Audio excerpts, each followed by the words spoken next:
Gentleman's Guide to Whiterun by Mikhail the Bard. Welcome, good sir, to this indispensable guide.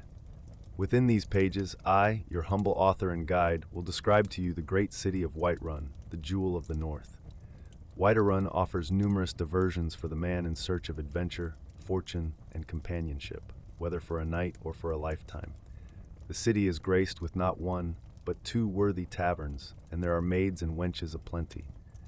The city is located rather centrally in Skyrim, and this is well, for it is not far from anywhere.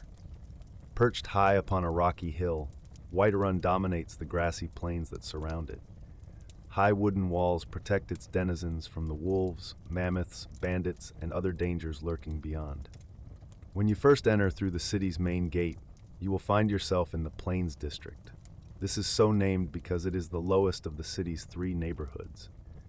But here can be found the Bannered Mare, which I count among the finest taverns in all Skyrim. The scenery within is quite compelling if you have an eye for the fairer sex. A stout lass named Hulda tends the bar. Don't let that stony Nord exterior fool you, for she is possessed of that same fiery passion that all Nord women try so hard to conceal. Sadia the barmaid is an exotic Redguard beauty. She is quite mysterious, and your humble author is determined to learn her secrets. Outside the Bannered Mare is a modest marketplace, and here is where I found true love. Though I would never deter a fellow hunting hound from the chase, for indeed, why should I author these tomes if not to provide guidance in this very matter? I must ask that you do me this one kindness. Her name is Carlotta Valentia, and she is a magnificent beauty who makes a modest living selling bread and produce in the daylight hours. By the gods, I will make that feisty beauty mine someday. And of course, there are other services to be found in the Plains District. Belethor's General Goods offers various and sundry wares for the adventurous traveler, and Arcadia's Cauldron offers what tonics and herbs one would expect from an apothecary's shop.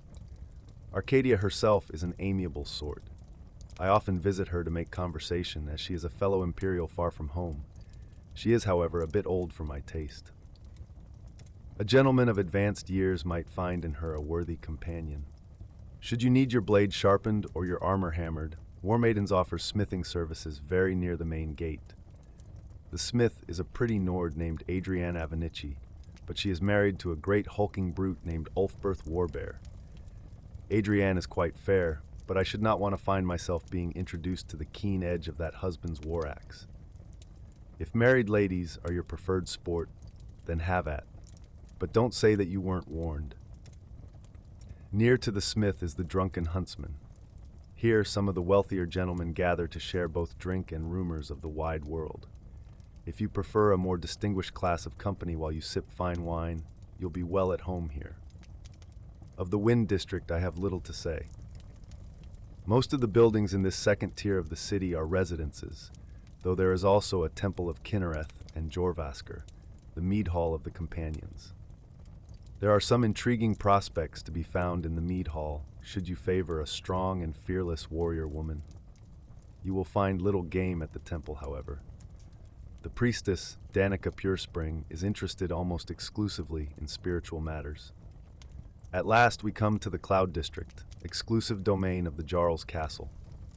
I have had some merry adventures within the stone walls of Dragon's Reach, let me tell you. The serving girls are most easily impressed by a well-spoken Imperial.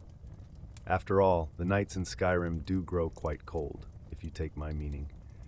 And I will not deny that I have visited the town's jail once or twice, which can be found in the lower levels of the palace. As for the Jarl and his court, take pains to avoid them. I find that they lack any sense of humor or appreciation for the Imperial culture.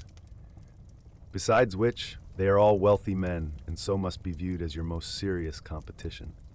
These Nords are simple folk, after all, and too easily swayed by the sight of fine clothes and a purse full of septums. Now I will conclude this work by wishing you great success in your pursuits of women and wine.